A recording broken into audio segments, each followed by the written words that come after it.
Bismillahirrahmanirrahim. Assalamualaikum warahmatullahi wabarakatuh. Alhamdulillah wassalatu wassalamu ala Rasulillah wa ala alihi wa ashabihi wa man tabi'ahum bi ihsan ila yaumiddin amma ba'd. Para pemirsa kaum muslimin dimanapun Anda berada, selamat pagi. Kembali berjumpa bersama kami di serial Surga dan Neraka yang disiarkan langsung dari studio kami, Ma'had Imam Syafi'i Cilacap. Seperti biasa, dalam kurang lebih 1 jam ke depan kita akan mengangkat sebuah tema berkaitan tentang yang kita sekarang masih di tentang serial neraka, yaitu judulnya adalah dosa yang menjerumuskan ke neraka. Bersama saya Arif Krisna Anisti yang akan menemani Anda sekalian menyimak pemaparan pemateri atau pemaparan ilmu yang akan disampaikan oleh pemateri kita pada kesempatan kali ini, yaitu Ustadz Haryanto Hafizahullah Ta'ala. Assalamualaikum Ustadz. Waalaikumsalam warahmatullahi wabarakatuh. Gimana kabarnya Ustadz hari ini? Alhamdulillah sehat. Gimana kabar antum sama teman-teman studio? Baik juga Ustadz, Alhamdulillah. Semoga kita juga doakan kepada para pemirsa selalu dalam keadaan sehat dan juga dimudahkan untuk menjalankan semua aktivitasnya begitu. Nah Ustadz, kita masih dalam serial tentang neraka Ustadz. Dari judul yang kita angkat pada kali ini Ustadz, kan setiap orang itu merasa bahwa dirinya berdosa gitu Ustadz. Nah, kemudian mungkin kemarin di serial sebelumnya juga sudah di-spill dikit-dikit itu Ustadz, bahwa ada mungkin orang yang dia akan menjadi penduduk neraka yang kekal, juga ada yang cuma mampir. Nah mungkin kesempatan kali ini kita akan bahas secara rinci begitu Ustadz, siapakah nanti orang yang akan disiksa di neraka tapi dia sekedar mampir aja Ustadz. Bismillahirrahmanirrahim. Alhamdulillah wassalatu wassalamu ala Rasulillah wa ala alihi wa sahbihi wa wala wala hawla wala quwwata illa billah amma ba'd. Pemirsa sekalian, kaum muslimin rahimani rahimakumullah, terkait masalah pembahasan yang tadi ditanyakan terkait siapakah yang akan masuk neraka tetapi statusnya dia tidak kekal, bukan penghuni tetap gitu ya. Tidak sebagai dia hanya sekedar berdomisili yang nantinya akan lewat seperti itu. Dan karena pembahasan terkait masalah dosa-dosa yang mengekalkan seseorang itu dalam neraka sudah dibahas pada pertemuan sebelumnya. Dan pertemuan ini merupakan awal terkait pembahasan dosa-dosa apa saja yang bisa menyebabkan seseorang masuk ke dalam neraka, tetapi statusnya tidak kekal di dalamnya. Dan secara umum, siapakah mereka yang disiksa neraka tetapi tidak kekal di dalamnya? Mereka adalah ahli tauhid, atau istilah kita adalah seorang muslim yang masih memegang teguh keyakinannya yang benar, dan dia meninggal dalam keadaan tidak membawa dosa kesyirikan atau tidak membawa dosa yang menyebabkan dia kekal di neraka. Apa saja dosanya yang menyebabkan seorang kekal di neraka? Nah, berarti nanti kaum muslim bisa melihat di episode sebelumnya ya. Karena memang ini bentuknya silsilah, kalau bisa jangan sampai ketinggalan, karena kalau diambil setengah khawatirnya nanti salah paham. Dan selama seorang muslim meninggal dalam membawa akidah Islam dan dia tidak berbuat kesyirikan, kalau seandainya pernah berbuat kesyirikan tapi dia sudah bertobat kepada Allah Subhanahu wa taala, maka kita katakan orang tersebut, kalau seandainya ternyata dosanya sangat banyak, perbandingan antara dosa dan pahalanya itu lebih banyak dosanya, dan dosa ini bukan kategori dosa kesyirikan, kekafiran, kemunafikan, keyakinan yang menyebabkan seseorang keluar dari agama Islam, maka selama dosanya ini lebih banyak daripada pahalanya, dengan syarat tadi ya, dosanya bukan yang bisa mengeluarkan seseorang dari keislaman. Kemudian yang kedua adalah ketika Allah Subhanahu wa taala tidak mengampuni dosa yang lebih banyak setelah ditimbang, setelah dilihat antara kebaikan dan keburukan. Ketika dosa yang lebih banyak ini kemudian tidak diampuni oleh Allah Subhanahu wa taala, maka konsekuensinya dia harus mampir kepada Allah, ke dalam neraka. Tapi hanya mampir saja. Jadi ada satu poin yang penting, bahwa meskipun bisa jadi ada seorang yang asalnya dosanya lebih banyak daripada pahalanya, tetapi karena kebijaksanaan dari Allah Subhanahu wa taala dan Allah Maha tahu, akhirnya kemudian mengampuni sebagian dosa tersebut, sehingga menjadikan yang sebelumnya dosa lebih banyak, kemudian setelah diampuni menjadi lebih sedikit daripada pahalanya, otomatis dia tidak akan masuk ke dalam neraka. Jadi intinya, Seorang yang meninggal dalam keadaan tidak membawa dosa kesyirikan, kalau seandainya kemudian dia tidak diampuni oleh Allah Subhanahu wa taala, dia akan masuk ke dalam neraka, tetapi statusnya hanya mampir saja. Mampir dalam artian tidak kekal, maksudnya di dalam situ. Biar seseorang kata mampir ini mungkin dianggapnya sesuatu yang remeh-temeh, tapi sebenarnya ini bukan hal yang sepele gitu ya. Seperti itu. Ya kalau tadi kita dengar kata mampir itu kan sesuatu yang sebentar gitu Ustaz ya. Sesuatu yang sebentar terus langsung lanjut lagi gitu. Jadi kalimat mampir ini apalagi kan kalau dibandingkan dengan akhirat juga perbandingan waktunya juga beda Ustaz. Nah, ini bagaimana Ustaz gambaran seseorang yang dimasukkan dalam neraka tapi dia tidak kekal. Berapa lama Ustaz waktunya? Ya, terkait masalah waktunya memang ini kan perkara yang gaib, kita tidak tahu ya. Karena yang tahu hanya Allah Subhanahu wa taala. Tergantung nanti kembali itu seberapa banyak dosa yang dia miliki. Semakin banyak dosanya, maka semakin lama dia mampirnya. Semakin sedikit, istilahnya selisihnya tidak banyak, dosanya tidak banyak, maka dia akan mampir tapi tidak lama. Jadi itu nanti tergantung kepada banyak sedikitnya dosa. Dan hanya Allah Subhanahu wa taala yang tahu. Namun meskipun tadi kita katakan, tadi disebutkan ya, ada perbedaan yang sangat jauh antara perbandingan waktu antara di dunia dan di akhirat. Maka jangan sampai kemudian timbul sebuah ucapan ketika seorang mengatakan, udahlah, nggak apa-apa, ya, mampir nggak apa-apa, yang penting nanti akhirnya di surga. Ya kalau mampirnya sebentar, dan sebenarnya ini di akhirat itu bisa ribuan dan jutaan tahun. Jadi kita sebagai seorang muslim tetap tidak boleh meremehkan yang namanya dosa, apalagi sampai berpikiran, udahlah mampir nggak apa-apa, yang penting nanti masuk surga. Jangan. Kita semua berharap, dan memang kita diperintahkan oleh Allah Subhanahu wa taala dan Rasulnya untuk meminta ke surga. Minta surga itu minta langsung, jangan sampai kemudian mampir, karena pada dasarnya kita semua tidak ada yang kuat untuk merasakan siksaan di neraka. Jadi intinya terkait masalah berapa lamanya itu adalah tergantung dengan dosanya ini, dan kemudian secara jelasnya ya hanya Allah Subhanahu wa taala yang tahu berapa lama. Setiap orang kan waktunya berbeda-beda ya, tergantung amalnya ketika di dunia. Ya, kadang kalimat nggak apa-apa mampir saja itu karena berangkat dari mungkin ketika dihadapkan dengan kebenaran, dinasihatin itu sulit untuk menerima Ustaz. Maka keluar tadi kata-kata tadi gitu. Nah, maka ini seharusnya yang kita selalu kita ingatkan diri kita sendiri dan juga orang lain gitu, bahwa waktu di dunia dan akhirat itu beda gitu. Selisihnya sangat jauh. Nah, kemudian Ustaz, dosa apa saja ini perinciannya Ustaz yang pelakunya itu diancam ya, ada ancaman khusus bahwa pelakunya akan masuk neraka Ustaz?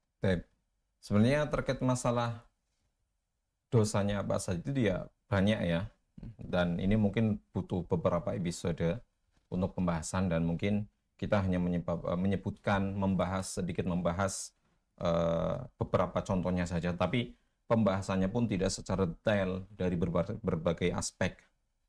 Karena kalau misalnya kita membahas secara detail kan memang bukan tempatnya. Misalnya kalau pembahasan secara detail kan misalnya salah satu dosa kan disebutkan nanti pengertiannya apa, penyebabnya apa, kemudian dalilnya apa, perkataan ulamanya apa, dan lain sebagainya. Waktunya panjang, tapi nanti kita akan sebutkan sebagian dengan penjelasan ringkas saja, karena intinya adalah kita ingin menjelaskan kepada semua bahwa ini contoh-contoh dosa yang bisa menyebabkan seseorang masuk ke dalam neraka tetapi dia tidak kekal di dalamnya. Contoh yang pertama adalah sebagaimana dikatakan oleh Nabi SAW, sebagaimana dalam hadis dari sahabat Muawiyah bin Abi Sufyan radhiyallahu ta'ala anhuma, beliau mengatakan, ala inna Rasulullah sallallahu alaihi wasallam qama fina. Ketahuilah sesungguhnya ketika Rasulullah sallallahu alaihi wasallam sedang bersama kami, beliau bersabda, ala inna man qablakum min ahlil kitab iftaraqu ala sintaini wa sab'ina millah. Ketahuilah sesungguhnya orang-orang sebelum kalian dari kalangan ahli kitab, mereka berpecah belah menjadi 72 golongan. Wa inna hadhil millah sataftariqu ala salasin wa sab'in. Dan ketahuilah sesungguhnya umat ini nasibnya juga sama seperti umat sebelumnya, Hanya saja perpecahannya lebih besar, lebih banyak. Terpecah menjadi 73 golongan. Sintani wa sab'una finnar wa wahidatun fil jannah. Ada 72 itu masuk ke dalam neraka, sedangkan hanya satu kelompok satu golongan ini yang akan masuk ke dalam surga. Wahyal jamaah, mereka itu adalah al-jamaah. Jadi dalam ayat ini, dalam hadis ini, disebutkan bahwa perpecahan umat ini merupakan salah satu perpecahan umat ini adalah sesuatu yang akan terjadi dan tidak hanya pada umat terdahulu, tetapi umat Rasulullah Shallallahu Alaihi Wasallam. Dan yang menyebabkan mereka terpecah ini adalah dikatakan oleh Rasulullah yang dimaksud ini, dan juga riwayat-riwayat yang lain, tapi kita tidak menyebutkan di sini. Itu disebabkan karena mereka itu menyelisihi petunjuk dan jalan Rasulullah Shallallahu Alaihi Wasallam. Mereka terpecah dan hanya satu kelompok yang dikatakan oleh Rasulullah Shallallahu Alaihi Wasallam al-jamaah yang mereka akan masuk ke dalam surga yang selamat. Jadi perbandingannya sangat jauh ya antara 1 dengan 72 dari 73 yang perpecahan ini. Kadang berangkat dari hadis itu, di realita di tengah-tengah kaum muslim ini al-jamaah itu jadi rebutan, kalimat. Nah itu gambaran jelasnya ini siapa sebenarnya al-jamaah ini? Jadi kata al-jamaah ini bukan sebuah nama kelompok tertentu ya, bukan bukan dikatakan sebagai ormas ataupun kelompok tertentu atau dijadikan rebutan dan dikatakan, tapi kata al-jamaah ini adalah sebuah sifat. Al-jamaah secara makna itu artinya ya bersatu, tapi persatuan ini bukan persatuan sembarangan asal kumpul gitu aja, enggak, tetapi persatuan yang didasarkan karena berpegang teguh dengan kebenaran. Dan yang dimaksud dengan kebenaran ini adalah mengikuti jalannya Nabi Shallallahu Alaihi Wasallam, petunjuk Nabi Shallallahu Alaihi Wasallam dan para sahabat sesuai dengan pemahaman para ulama salaf. Jadi tidak hanya berkumpul, tapi berkumpulnya di atas sebuah kebenaran. Kebenaran yang seperti apa? Karena kebenaran itu tidak bisa diserahkan kepada setiap orang, setiap individu untuk menilai ini benar atau tidak, tetapi harus ada tolak ukurnya. Tolak ukurnya itu adalah apakah ini sesuai dengan hadis, sesuai dengan petunjuk Nabi Shallallahu Alaihi Wasallam sebagaimana dipahami oleh para sahabat dan para ulama atau tidak. Jadi ini cenderung kita katakan al-jamaah ini adalah sifat orang-orang yang berpegang teguh dengan kebenaran. Dengan kata lain ya kita bahwa kesimpulannya bahwa al-jamaah tidak identik dengan kelompok tertentu, bukan sebuah nama, tapi dia adalah sebuah sifat yang bisa dimiliki oleh setiap orang. Kapan? Ketika dia berpegang teguh dengan jalannya Nabi Shallallahu Alaihi Wasallam, petunjuk Nabi Shallallahu Alaihi Wasallam dan para sahabat radhiyallahu ta'ala anhum sesuai dengan pemahaman para sahabat dan ulama salafus soleh, seperti itu. Nah, berangkat dari tadi Ustaz, pengertian bahwa jamaah itu adalah sifat. Misalnya ada seperti ini Ustaz, ada seseorang dia sendiri Ustaz, di sebuah daerah gitu ya, yang dia sendiri berpegang teguh dengan Al-Quran, dengan hadis sesuai pemahaman para salaf, para sahabat begitu.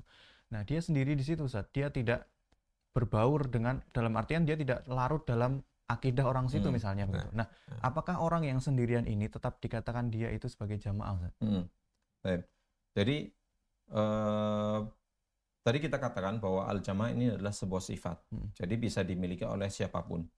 Baik dia sifatnya individu menyendiri, tidak bergabung dengan kelompok manapun, atau bisa jadi ada satu orang yang bergabung dalam sebuah kelompok dan dia termasuk bagian dari al-jamaah. Tapi posisi dia masuk ke dalam al-jamaah ini bukan karena dia masuk ke dalam kelompok itu, tetapi karena dia memiliki sifat tersebut.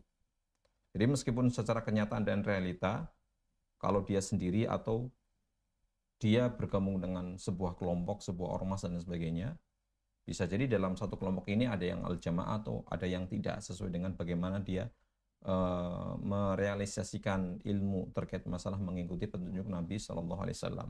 Dan memang sahabat Abdullah bin Mas'ud radhiyallahu ta'ala anhu juga pernah mengatakan, innamal jama'atu ma wafaqal haqqa wa in kunta wahdak.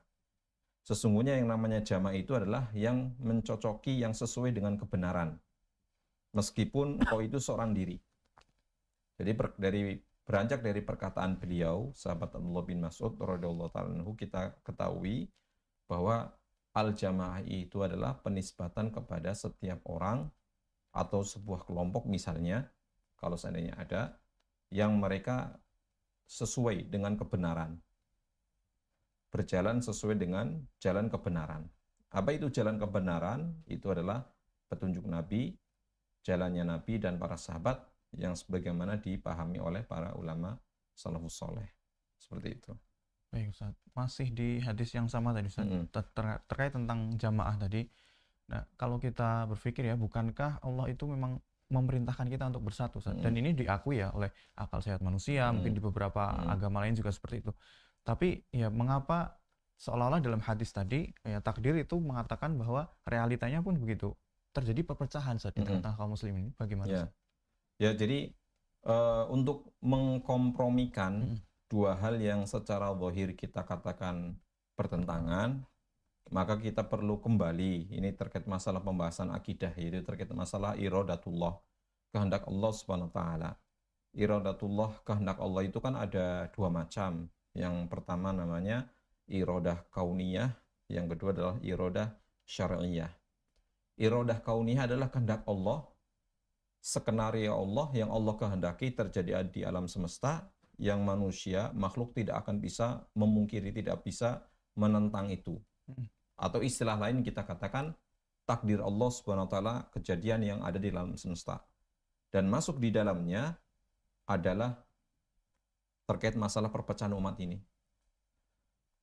Dan hadis yang tadi kita sebutkan itu adalah bentuknya pengabaran. Rasulullah mengabarkan, bukan memerintah untuk berpecah, tapi mengabarkan sebuah situasi yang akan terjadi. Rasulullah menjelaskan salah satu takdir Allah yang akan terjadi pada umat ini, dan kita tidak bisa menghindar, itu adalah terjadinya perpecahan. Kalau ini sudah masuknya ke ranah iradah kauniyah, memang kita tidak bisa berbuat apa-apa. Dan memang ini tidak ada, karena ini tadi kita katakan adalah merupakan takdir. Takdir itu adalah sirrun min asrarillah, rahasia hanya Allah, dan kita tidak bisa campur tangan dalam masalah hal ini. Maka ini adalah sebuah kejadian yang pasti akan terjadi, dan kita tidak dicela karena kejadian ini. Tinggal bagaimana kita menyikapinya saja. Kemudian yang kedua adalah iradah syar'iyah, yaitu kehendak Allah, apa yang Allah kehendaki, apa yang Allah inginkan, apa yang Allah perintahkan, dan apa yang Allah larang, yang Allah tuangkan di dalam Al-Quran ataupun yang disampaikan oleh Rasulullah SAW. Karena keduanya sama-sama dikatakan sebagai wahyu ya. Karena Allah SWT mengatakan wa ma yantiqu 'anil hawa in huwa illa wahyu yuha. Dan tidaklah Rasulullah itu mengatakan berlandaskan hawa nafsunya, tetapi itu sebenarnya adalah wahyu yang diwahyukan. Jadi yang kedua adalah iradah syar'iyah. Dan iradah syar'iyah ini adalah dari kehendak Allah terkait masalah perintah dan larangan. Dan kita tahu bahwa Allah SWT memerintahkan kita untuk bersatu di atas kebenaran. Bersatu di atas kebenaran.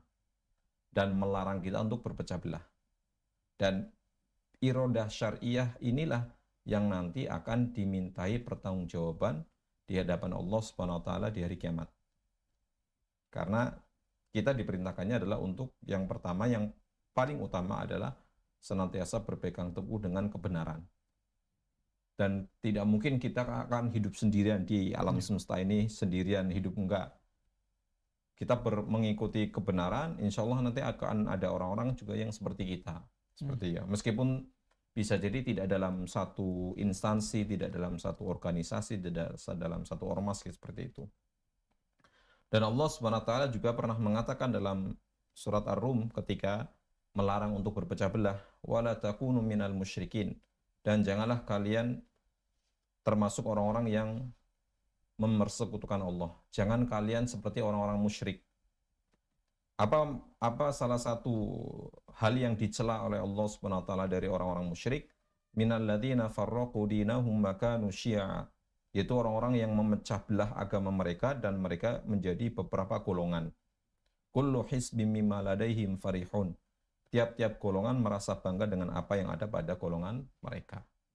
Di sini Allah Subhanahu wa taala mengabarkan yang pertama bahwasanya orang musyrik itu mereka saling berpecah belah dan satu sama lain, satu kelompok dengan kelompok yang lain itu saling membenci.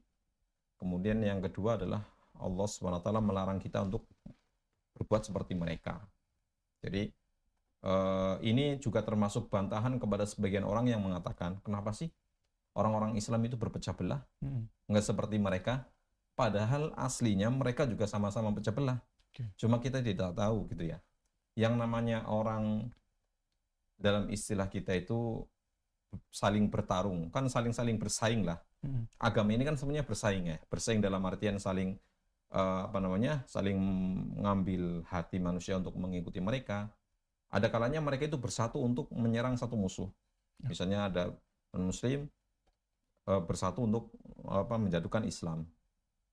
Tapi ya mereka juga antar mereka sebenarnya juga saling berebut juga karena kan masing-masing pengen yang paling nomor satu seperti itu. Jadi pada dasarnya ya sebenarnya perpecahan itu tidak hanya pada kubu Islam saja, tetapi kubu agama yang lain pun mengalami hal yang sama. Tapi intinya kita bisa tahu bahwasanya kehendak Allah itu ada dua, kehendak kauniyah dan terkait masalah takdir Allah di alam semesta, kemudian iradah syariah ini yang harus kita perhatikan karena ini adalah merupakan hukum taklifi yang mana kita dituntut untuk melaksanakan perintah Allah dan menjauhi larangan Allah Subhanahu wa taala, dan diantaranya adalah perintah untuk senantiasa bersatu di atas kebenaran.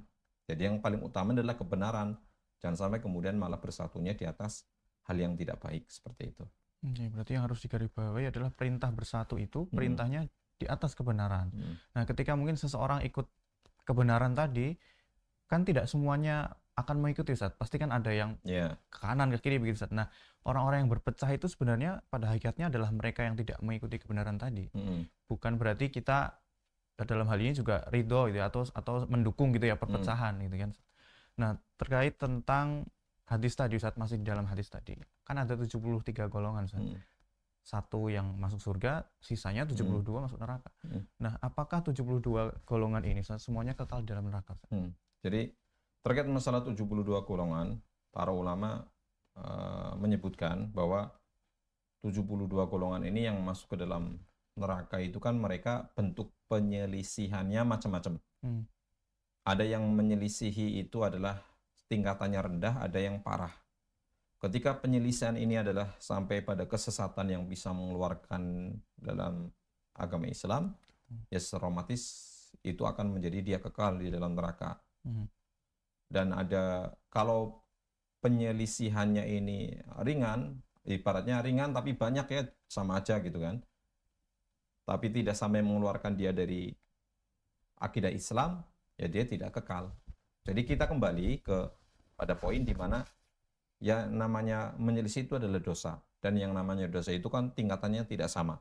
Ada yang bisa menyebabkan seseorang kekal di dalam neraka, ada juga yang tidak.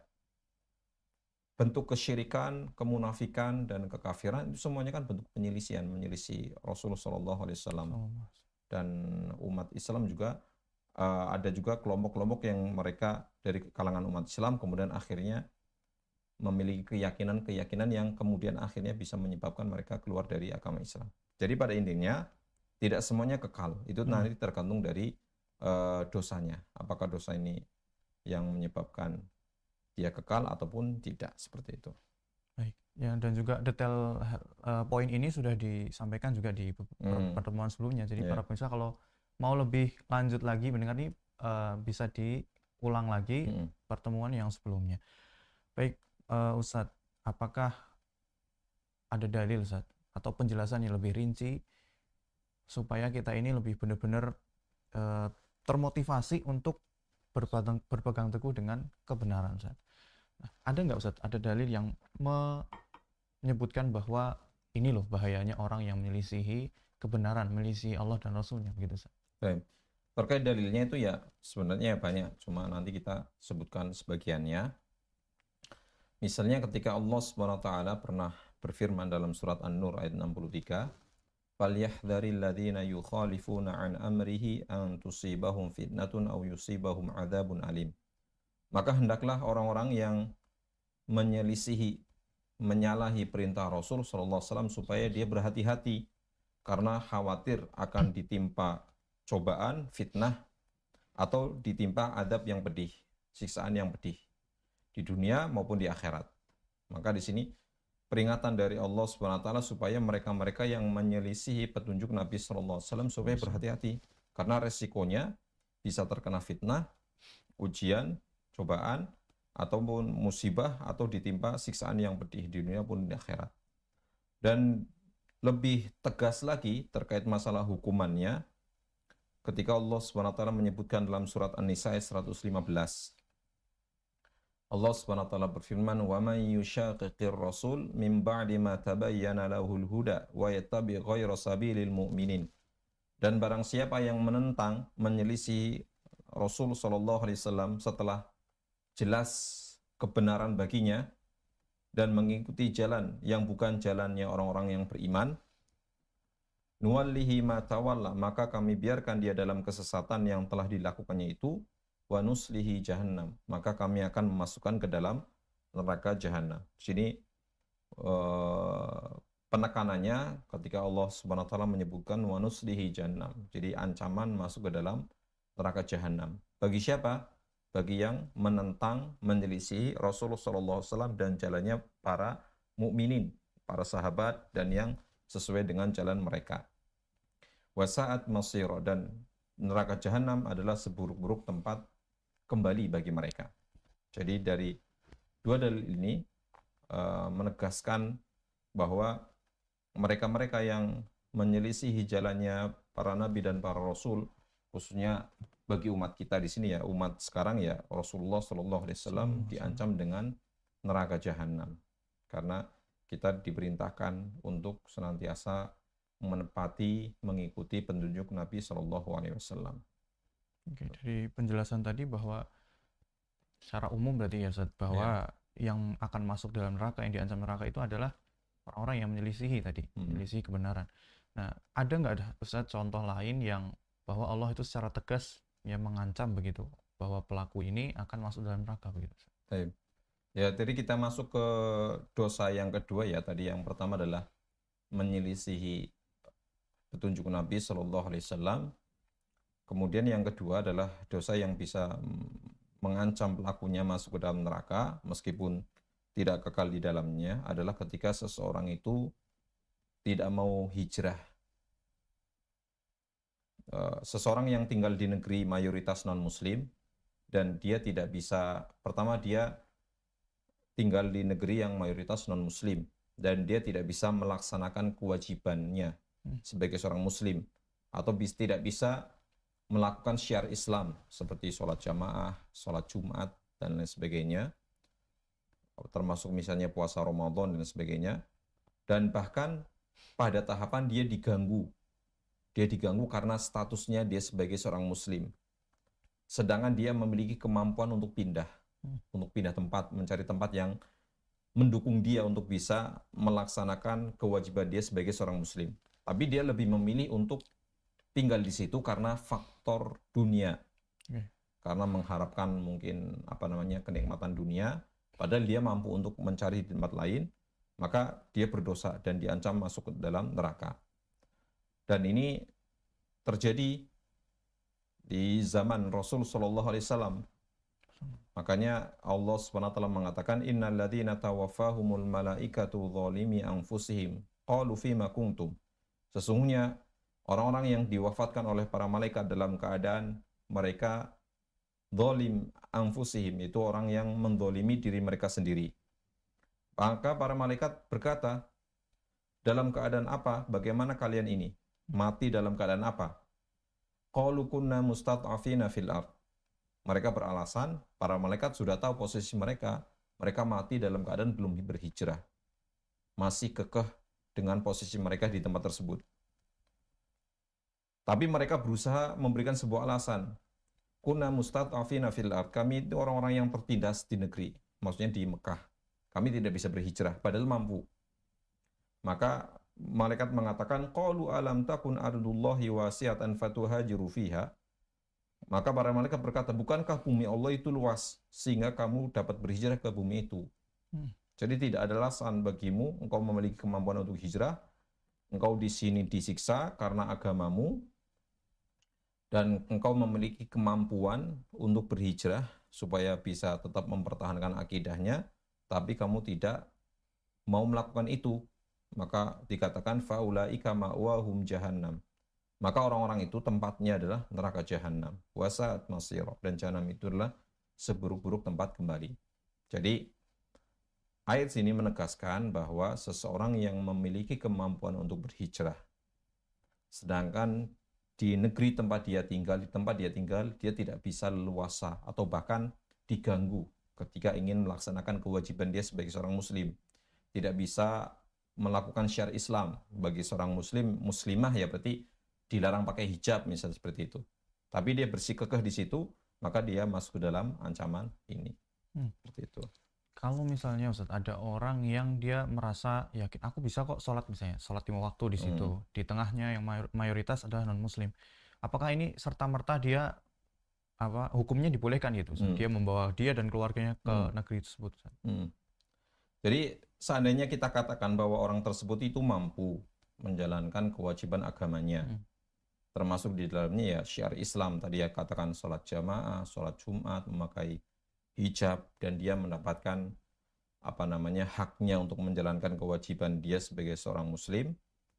Tapi ada hal penting yang mungkin perlu kita sampaikan, dia juga harus memiliki bekal ilmu agama yang kuat, bisa mengupgrade ilmu agama dia, baik sebelum berangkat, atau mungkin kalau dia sudah terlanjur di situ, atau memang dia lahir di tempat itu misalnya, dia harus tetap mengupgrade, karena dikhawatirkan kalau dia tidak memiliki pondasi keimanan dan keilmuan yang kuat, dia bisa terpengaruh oleh pemikiran dan budaya, pemikiran yang tersebar di masyarakat tersebut, atau budaya yang ada di tempat tersebut yang ternyata tidak sesuai dengan aturan dan norma Islam. Karena umumnya itu kan negara yang mayoritas non-muslim itu ya otomatis banyak dari pemikiran mereka, keyakinan mereka, dan adat mereka yang tidak sesuai dengan ajaran Islam. Karena tolak ukurnya kan berbeda dengan negara Islam. Seorang negara muslim ya harusnya tolak ukurnya ya sesuai dengan Al-Quran dan Sunnah. Tetapi negara-negara yang muslim ya kita tidak bisa memungkiri mereka kan berpijak dengan aturan-aturan yang dibuat oleh mereka sendiri.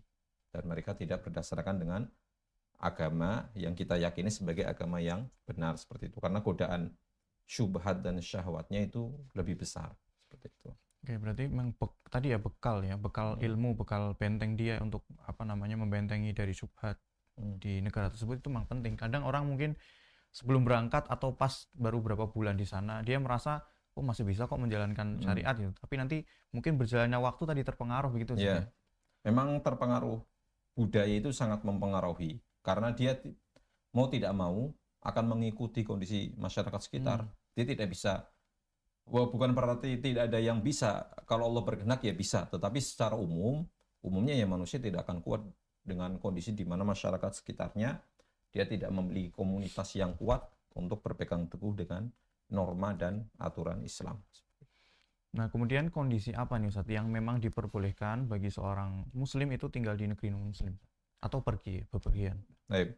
Jadi memang ada dalam kondisi tertentu yang memang membolehkan bagi seorang muslim ini untuk pergi ke negeri yang mayoritas non-muslim. Misalnya ketika dalam kondisi urgen lah, sangat penting itu ya. Seperti misalnya untuk berobat. Ketika di negeri muslim ternyata tidak ada fasilitas yang memadai dan dia harus dibawa ke sana. Atau untuk melanjutkan studi, belajar ilmu yang memang tidak didapati di negeri muslim dan dia terpaksa harus ke sana.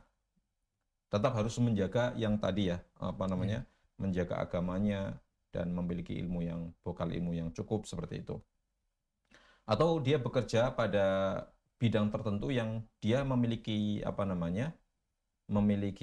keahlian, yang mana keahlian ini kalau di negeri dia yang muslim tidak terpakai. Oke. Dan padahal kan kita tahu zaman sekarang apalagi kan itu butuh yang namanya skill ya. Ternyata skillnya kurang laku dan sebagainya, dan dia hanya bisa mendapatkan kesempatan di negeri tersebut yang non-muslim. Atau karena urusan berdagang, karena secara asal kan berbisnis dengan orang non-muslim itu dibolehkan. Maka ia bisa pergi ke negeri kafir dan nantinya kan akan kembali, hanya sifatnya sementara saja, bukan untuk mukim gitu ya. Kalau ada urgen ya intinya kalau ada urgen ya maka dibolehkan. Dan termasuk juga yang dibolehkan dan mungkin ini dianjurkan ketika dalam rangka berdakwah. Berdakwah kan biasanya kan di negeri-negeri yang mayoritas non-muslim itu mereka masih kekurangan dai gitu ya. Dai yang kompeten dan sebagainya, akhirnya sebagian orang, dan ini kan termasuk fardhu kifayah ketika ada sebagian umat yang mengemban tugas tersebut bisa menggugurkan dosa kaum muslimin seperti itu. Jadi dalam kondisi yang urgen atau dalam kondisi untuk berdakwah ya syariat membolehkan seseorang untuk bepergian ke negeri muslim tersebut. Tapi lagi-lagi terikat dengan syarat sebelumnya Ya, tadi. Misalnya ada seseorang mau dagang nih. Nah, dagang ke luar negeri gitu ya, di mayoritas non-muslim. Berarti dia harus punya bekal tadi, bekal dalam ilmu. Tapi tidak ini juga sih, maksudnya syaratnya itu kan bukan syarat yang dalam artian gini. Kita ambil contoh misalnya orang itu sakit ya, sakitnya parah dan harus segera ini kan nggak mungkin orang tersebut belajar dulu gitu kan nggak dalam kondisi kalau seandainya mereka mau ke sana ya boleh, tapi harus sesuai dengan syarat-syarat yang tadi. Ketika syarat-syarat itu tidak terpenuhi ya lebih baik. Misalnya orang dagang mau dagang ke sana, kan dagang bisa di mana saja. Ketika dia ingin dagang ke negeri yang mayoritas non-muslim boleh-boleh saja, asal syarat-syarat yang tadi sudah terpenuhi, dia bisa berbisnis di sana. Dagangnya yang menuntut dia harus pindah ke sana, karena dagang kan bisa jadi sifatnya online dan sebagainya gitu ya, tidak harus ke sana sebenarnya seperti itu. Karena di negeri kita sudah mulai banyak yang mereka mendapatkan bayarnya itu pembelinya itu dari negara-negara yang non-muslim seperti itu. Kondisi-kondisi yang disebutkan tadi kan kondisi urgen Ustaz. Nah, kalau misalnya ada orang mau healing Ustaz, jalan-jalan nih, ini gimana Ustaz hukumnya? Jadi ketika kondisinya hanya untuk jalan-jalan, healing, maka kondisinya kan tidak bisa dikatakan sebagai kondisi yang urgen. Kecuali healing ini statusnya mengikuti. Ya, misalnya tabi'ut tabi' itu ya. Pengikut ya hukumnya seperti yang diikuti. Ketika orang dalam kondisi tadi terpaksa karena masalah berdagang, kemudian sambil healing, atau dia belajar sambil healing, atau berobat, ya kemudian mampir sebentar, yaitu beda urusannya. Tapi kalau tujuan utamanya adalah untuk jalan-jalan, maka para ulama mereka tidak memperkenankan hal tersebut. Seperti itu. Kemudian saat tadi kan ini contoh kedua saat ya, terkait tentang dosa atau Allah melaknat tadi orang yang dia mampu untuk hijrah dari suatu negeri non-muslim tapi dia tidak berhijrah. Nah, adakah Ustaz ada contoh bentuk lain, dosa lain yang diancam oleh Allah Subhanahu wa taala dalam hal ini? Baik, jadi kita masuk ke dosa yang ketiga ya. Tadi yang pertama menyelisih Nabi sallallahu alaihi wasallam, kemudian tidak mau berhijrah. Adapun dosa yang ketiga adalah berbuat tidak adil dalam menetapkan sebuah perkara. Tidak adil dalam memutuskan sebuah perkara. Misal kita contoh ambil misal ya, bukan untuk mendiskreditkan atau menyudutkan pihak-pihak tertentu, enggak. Dan karena nanti contohnya juga, karena dengan contoh itu kan biar lebih jelas ya. Seperti misalnya hakim dalam sebuah pengadilan atau yang memiliki wewenang untuk memutuskan sebuah perkara atau kasus, maka dia dituntut untuk bersikap adil. Karena kalau tidak bersikap adil, dia akan masuk ke dalam dosa yang terancam pelakunya masuk ke dalam neraka. Dan Nabi SAW menyebutkan secara jelas, secara gamblang dalam hadisnya, ketika beliau bersabda, al-qudhatu salasah. Hakim itu ada 3 macam. Isnani finnar wa wahidun fil jannah. 2 masuk neraka dan 1 masuk surga. Jadi hakim itu ada 3 kemungkinan, tapi dari 3 kemungkinan ini hanya 1 yang selamat. Jadi ini menunjukkan status sebagai hakim ini posisinya riskan, bisa kita kan riskan seperti itu. Karena kesempatan untuk selamat itu cuma sepertiganya, sedangkan 2 kali lipatnya, 2/3-nya adalah masuk ke dalam neraka. Siapa 3 golongan ini? Beliau mengatakan, rajulun alimal haqqa faqadha bihi fahuwal jannah. Ketika hakim ini memutuskan hukum dengan kebenaran berdasarkan ilmu, dan dia mengikuti kebenaran tersebut, maka dia dalam surga. Jadi, ada 2 syarat. Yang pertama, dia harus berilmu. Yang kedua, memutuskan sesuai dengan ilmunya. Jadi kan ilmu dan amal. Ilmu dan amal. Ini yang menyebabkan hakim tersebut kemudian masuk ke dalam surga. Yang kedua, warajulun qadha linnasi ala jahlin fahuwa finnar. Ada yang kedua adalah orang yang beramal tapi tanpa ilmu. Dia memutuskan sebuah perkara didasarkan bukan karena ilmu, kebodohannya. Sehingga apa yang dia putuskan, meskipun orang yang memutuskan itu bisa jadi benar, tapi benernya kebenaran, kebetulan. Tapi kan tidak boleh berspekulasi karena ini berkaitan masalah bisa jadi sampai nyawa manusia, kemudian sampai resiko-resiko yang besar. Maka orang yang memutuskan sebuah perkara berdasarkan karena kebodohan, seorang hakim yang memutuskan perkara karena kebodohan, maka dia masuk ke dalam neraka. Warajulun jara fil hukmi fahuwa finnar. Kemudian yang kedua, orang yang berilmu tapi tidak mengamalkan ilmunya. Dia tahu kebenaran, dia memiliki ilmu, dia tahu mana yang benar mana yang salah, tetapi ternyata dia lebih memilih untuk membenarkan yang salah dan menyalahkan yang benar. Jadi intinya yang ketiga itu tidak mengamalkan ilmunya. Yang pertama berilmu dan beramal, yang kedua beramal tanpa ilmu, kemudian yang ketiga berilmu tapi tidak mau mengamalkan. Sehingga 2 kelompok ini yang akan masuk ke dalam neraka, diancam oleh Rasulullah SAW masuk ke dalam neraka. Berarti memang seberat itu, Ustaz, ya, resiko menjadi seorang hakim gitu, Ustaz? Ya, memang resikonya kan berat ya. Dan ini tidak hanya terkait dengan masalah kehidupan dunia juga, tapi tidak hanya sekedar terkait masalah hidup dunia, tapi sampai terbawa dengan akhirat. Bahkan Rasulullah SAW menggambarkan betapa beratnya posisi seorang hakim. Beliau pernah mengatakan, man ju'ila qadiyan bainan nas faqad dzubiha bighairi sikin. Barang siapa yang dijadikan hakim, pemutus perkara di antara manusia, maka sesungguhnya dia itu ibarat seperti disembelih tanpa menggunakan pisau. Merasakan sakit, merasakan ujian yang berat, tetapi nggak mati. Ya kan? Ada yang mengatakan maksudnya adalah, karena ini kan bukan penyembelihan secara fisik ya, tetapi ungkapan posisi agamanya itu terancam. Karena posisi dia itu harus kuat untuk memutuskan perkara tersebut. Karena resikonya bahkan sampai pada tahap intimidasi ya, intimidasi terhadap ancaman terhadap dirinya, terhadap keluarganya, istri dan anaknya, seperti itu. Dan mayoritas ulama membawa makna tersebut bahwa memangku jabatan hakim itu bahayanya itu lumayan berat, maka lebih baik dijauhi kalau memang tidak dalam kondisi urgen.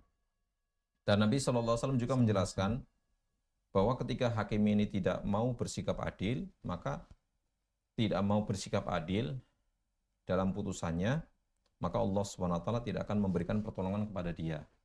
Rasulullah SAW bersabda, innallaha ma'al qadi ma lam yajur fa idza jarata khalla anhu wa lazimahu syaitan. Sesungguhnya Allah SWT itu akan senantiasa bersama dengan hakim selama dia berbuat adil. Tapi kalau mulai curang, tidak bersikap adil, maka Allah akan meninggalkannya, tidak akan memberikan taufik hidayah kepada dia, maka otomatis syaitanlah yang akan menemani hakim tersebut. Jadi dari dalil-dalil ini menjelaskan bahwa betapa seorang hakim ini memiliki resiko yang sangat besar seperti itu. Tapi memang realitanya di masyarakat ini jadi profesi yang dikejar banyak orang, Ustaz. Ya memang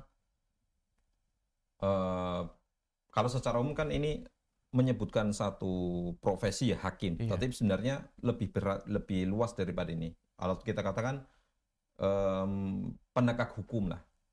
Penegak hukum, kalau di negeri ini kan penegak hukum tidak hanya hakim ya, hakim, jaksa, polisi, tentara dan sebagainya, itu termasuk bagian dari itu. Jadi mereka-mereka yang memiliki wewenang untuk memutuskan ini benar ini salah, itu masuk dalam kategori ini. Dan mungkin bisa jadi karena secara zahir ya, secara nampak yang ada pada masyarakat dan yang terposting, khususnya para pemangku jabatan itu juga menampilkan sebagian mereka ya oknum, kita katakan, kita tidak bisa mengeneralisir semuanya ya. Tapi sebagian oknum, dan ini bisa jadi berulang ataupun jumlahnya semakin banyak, menampilkan sikap hedonisme, ya kan, gaya hidup mewah dan sebagainya. Ini juga memancing mereka, oh enak ya kerja di situ ya. Dan apalagi mereka masyarakat beranggapan gaji dan fasilitas yang besar. Meskipun tidak semua orang itu ketika mendaftarkan dirinya untuk mengambil profesi itu, bisa jadi tidak semuanya lah niatan duniawi. Ada juga mungkin, dan kita berhusnuzon, sebagian mereka ada yang memang berniatan ingin menegakkan keadilan gitu ya, sesuai dengan syariat Islam. Tapi kan bisa jadi orang itu awalnya niatnya baik, karena dalam lingkungan dan kondisi yang dia tidak mampu untuk bertahan di situ, bisa jadi akan ke bawah juga. Intinya ketika seseorang itu tidak memiliki kapasitas yang cukup, maka lebih baik menjauhi hal tersebut. Meskipun ya yang namanya tadi ya, kita kembali ke masalah iradatullah, kehendak Allah, kauniyahnya Allah. Memang Rasulullah SAW pernah mengatakan, innakum satahrisuna 'alal imarah. Sesungguhnya nanti kalian itu akan tamak pada kekuasaan. Kalian akan berlomba-lomba untuk saling menjadi penguasa. Karena seorang yang memiliki jabatan penguasa di sebuah wilayah, di sebuah kondisi di mana kejahatan itu banyak, akan menyebabkan penentu kebenaran, benar atau salah, yang menentukan itu bukan aturan, tetapi yang menentukan adalah orang per orang. Sudah bukan objektif lagi, tapi lebih subjektif. Tuh ya. Makanya karena masyarakat melihat fenomena di mana benar atau salah itu adalah yang menentukan mereka-mereka yang memiliki jabatan, maka sebagian orang kemudian merasa, wah ini kesempatan yang enak nih, dia bisa melakukan apa saja sekehendak mereka untuk mendapatkan apa yang mereka inginkan. Padahal resikonya itu tidak hanya sekedar di dunia. Mungkin mereka dengan kekuasaannya bisa lolos di dunia, tetapi kan mereka tidak bisa lolos di akhirat nanti. Oke, kalau saya boleh meringkas pada poin ini, bahwa terjadi ketidakadilan di tengah para pemberi keputusan tadi ya, Ustaz. Itu poinnya dua. Kita tarik ke hadis yang awal tadi, Ustaz. Antara seorang yang punya ilmu dia tidak mengamalkan, atau orang yang memang bodoh tidak beramal, memutuskan perkara tanpa ilmu. Begitu, Ustaz ya? Yeah. Nah, tadi kita sudah ada dua dosa, Ustaz ya, yang diancam dengan neraka ini, Ustaz. Yang pertama adalah kalau yang sama ini berarti 3. Oh, yang tadi 3. Iya, berarti yang pertama tadi kan menyelisihi Rasul. Ya. Kemudian tidak berhijrah. Kemudian yang ketiga ini adalah hakim yang tidak berbuat adil, khususnya mereka-mereka yang memiliki wewenang seperti itu. Baik. Masih ada waktu, Ustaz, mungkin bisa ditambahkan contoh dosa yang diancam pelakunya masuk dalam neraka, Ustaz. Jadi tadi kan sebelum kita masuk menjawab pertanyaan ini, kan tadi memang ya benar, seseorang terjadinya keputusan pengadilan, keputusan hukum yang kemudian menyebabkan keputusan yang kita katakan dalam tanda kutip tidak benar ataupun cacat, seperti itu ya, cacat hukum dan sebagainya. Itu kan karena bisa jadi didasari karena adanya ilmu yang tidak digunakan, atau karena mereka tidak memiliki ilmu. Tapi sebenarnya secara umum ya, sebenarnya kan seorang hakim itu kan ketika sebuah sistem itu dibangun atas dasar karena kebenaran, dalam artian kalau sudah objektif kan otomatis setiap orang yang akan menjadi hakim kan dia harus memiliki kapasitas. Betul. Kan tes seleksinya kan harus ketat. Berarti kan dia sudah berilmu dong. Hanya saja memang kondisi dia sebagai manusia tidak bisa dipungkiri. Tertarik dengan yang namanya harta dan sebagainya, sehingga mendorong dia untuk tidak bersikap adil. Atau ada hal lain juga bisa disebabkan, kalau kita melihat ke belakang, karena latar belakangnya kenapa terjadi seperti ini, bisa karena adanya mungkin sistem yang tidak benar. Sistem yang tidak benar bukan karena sistemnya, tapi lebih istilah kita namanya human error, karena pelaku yang menjalankan sistem itu yang ada kalanya tidak benar. Sehingga muncul istilah namanya ordal, misalnya orang manggo jabatan tapi karena orang dalam, nepotisme dan sebagainya seperti itu. Kemudian ada hal lain yang perlu kita kita ketahui, kita ingat bahwa meskipun tadi yang dikatakan ya, karena ilmu yang tidak diamalkan atau tidak berilmu, tetapi sebuah keputusan itu juga ada faktor lain. Karena hakim itu kan memang hanya bisa memutuskan sesuai dengan saksi dan bukti yang ada. Ada kalanya seseorang itu yang terdakwa ataupun yang pelapornya, mereka ada yang mendatangkan saksi dan bukti yang palsu, yang tidak terdetek, yang pada akhirnya hakim ini memutuskan dengan keputusan yang salah. Dalam kondisi ini, maka hakim ini tidak masuk ke dalam pembahasan kita, tidak terancam.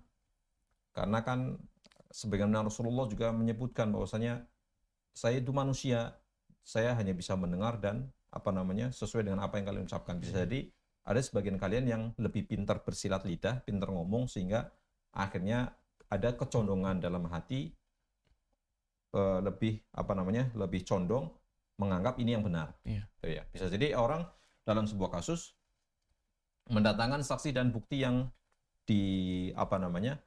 dimodifikasi sedemikian rupa sehingga hakim dengan keterbatasan otomatis hakim harus sudah berusaha untuk memastikan bahwa ini saksi dan bukti itu benar gitu ya. Benar. Tapi qadarullah ternyata ada hal yang luput sehingga dia menyebabkan salah karena ternyata saksinya palsu ataupun buktinya yang dibuat-buat ya Pak. Ketika hakim sudah berusaha sekuat tenaga dengan ilmu yang dia miliki, ternyata keputusannya tidak benar, ya dia tidak dicela dan tidak masuk dalam ancaman ini seperti itu. Karena itu faktor dari luar juga Ustadz ya. Ya. Tapi lagi-lagi saya mikirnya kalau dia sebagai hakim akan sering bertemu mungkin kurang lebih banyak dengan kondisi-kondisi seperti itu. Ya. Kita kembali ya ke menjawab pertanyaan yang tadi. Ini ada sisa waktu sedikit yang bisa kita manfaatkan sebagai closing penutup. Jadi contoh lain yang tidak kalah berat, ya jadi ini yang keempat, itu adalah berdusta atas nama Rasul Shallallahu Alaihi Wasallam. Dalam sebuah hadis dari sahabat Al-Mughirah radhiyallahu ta'ala anhu, dia pernah mendengar Rasulullah SAW pernah bersabda, "Inna kadziban alayya laysa kakadzibin ala ahadin." Sesungguhnya berdusta atas namaku tidaklah sama dengan berdusta atas nama orang lain. Man kadzaba alayya muta'ammidan falyatabawwa maq'adahu minan nar. Barang siapa yang berdusta atas namaku secara sengaja, maka hendaklah dia menyiapkan tempat, menempati tempat duduknya di neraka. Jadi dalam hadis ini Rasulullah SAW menegaskan bahwa mereka-mereka yang berdusta atas nama Rasul SAW, mereka adalah orang yang diancam masuk ke dalam neraka. Karena ini bukan hal yang sepele seperti itu. Oke, berarti lebih khusus karena segala sesuatu yang disebutkan kepada Rasul itu, ya, itu adalah hadis Ustaz ya, sebagai sumber yang kedua setelah Al-Quran. Jadi berdusta atas nama Rasul SAW bukan hanya sekedar mengatakan Rasulullah SAW berkata seperti ini, enggak. Bisa jadi ungkapan itu dalam bentuk yang lain, atau mengatakan bahwasanya Rasul melakukan ini. Berarti itu penisbatan kepada Rasul. Rasul sifatnya seperti ini. Atau mungkin dalam lebih ringkas lagi bagi orang awam, misalnya ketika seorang mengatakan yang merupakan sunnah Rasul itu seperti ini. Padahal dia tahu ini bukan sunnah, tapi dia sengaja melakukan hal tersebut untuk maksud tertentu, ya. Maka ini merupakan kesalahan yang besar. Karena kita tahu yang namanya dusta itu sendiri itu kan sebuah dosa ya. Dusta itu sendiri dosa. Ada dosa yang tidak ada kaitannya dengan orang lain. Misalnya kita berbohong. Urusan kita sendiri aja. Berbohong itu dosa. Dan Nabi SAW pernah mengatakan, wa iyyakum wal kadzib fa innal kadziba yahdi ilal fujur wa innal fujur yahdi ilan nar. Hati-hatilah kalian terhadap dusta karena dustaan itu membawa kepada kemaksiatan dan kemaksiatan membawa menjerumuskan orang dalam neraka. Kemudian tingkatan yang berat adalah ketika dia berdusta membawa nama orang lain. Orang lain dibawa-bawa untuk kedustaan dia. Berarti kan dosanya tidak hanya sekedar dia, tapi bisa jadi ini bisa menyebabkan kejelekan bagi orang lain. Ini dosanya lebih berat. Lebih berat lagi ketika yang dibawa ini adalah Rasul Shallallahu Alaihi Wasallam, karena konsekuensinya tidak hanya tiga pihak atau sebagian, bisa jadi ketika kedustaan ini tidak terkonfirmasi atau sudah terlanjur menyebar kemana-mana, orang meyakini dan mengamalkan ternyata dusta, kan lebih berat lagi. Iya. Ya, statusnya seperti itu. Jadi ini berdusta atas nama Rasul Sallallahu Alaihi Wasallam termasuk di antara hal yang bisa menyebabkan seseorang itu masuk ke dalam neraka. Allah Ta'ala. Terakhir Ustaz, sebagai penutup mungkin ada faedah dari atau ringkasan dari materi kita pada kesempatan kali ini Ustaz, untuk para pemirsa dan kaum muslimin semua. Kaum muslimin rahimakumullah. Jadi tadi kita sudah membahas 4 jenis dosa yang termasuk dosa yang bisa menyebabkan seseorang masuk ke dalam neraka. Yang pertama adalah menyelisihi Nabi SAW, dan ini sifatnya umum. Dan kemudian menyelisih petunjuk Nabi, menyelisih petunjuk Nabi SAW. Dan diantaranya adalah, termasuk di dalamnya adalah berpecah belah dalam agama. Kemudian yang kedua itu adalah hijrah, tidak mau berhijrah padahal dia memiliki kemampuan untuk berhijrah. Kemudian yang ketiga adalah tidak bersikap adil dalam menentukan keputusan. Yang keempat adalah berdusta atas nama Rasul. Ini adalah merupakan hal-hal yang bisa menyerumuskan seorang dalam neraka. Maka kita harus waspada. Waspadanya dengan cara banyak belajar, mempelajari ilmu agama, biar kita tahu mana yang benar dan mana yang salah. Dan salah satunya adalah dengan mengikuti rangkaian kajian-kajian yang seperti ini. Seperti itu. Wallahu ta'ala. Baik, jazakumullah khairan Ustaz. Alhamdulillah para pemirsa, kita telah saksikan. Semoga yang kita sajikan pada kesempatan kali ini akan menambah keimanan kita dan kita semakin semangat ya untuk bisa menjauhi dosa-dosa yang disebutkan tadi dan juga dosa-dosa lainnya. Baik para pemirsa, kami dari Studio Mahat Imam Syafi'i pamit undur diri. Subhanakallahumma bihamdika asyhadu an la ilaha illa anta wa astaghfiruka wa atubu ilaik. Wassalamualaikum warahmatullahi wabarakatuh.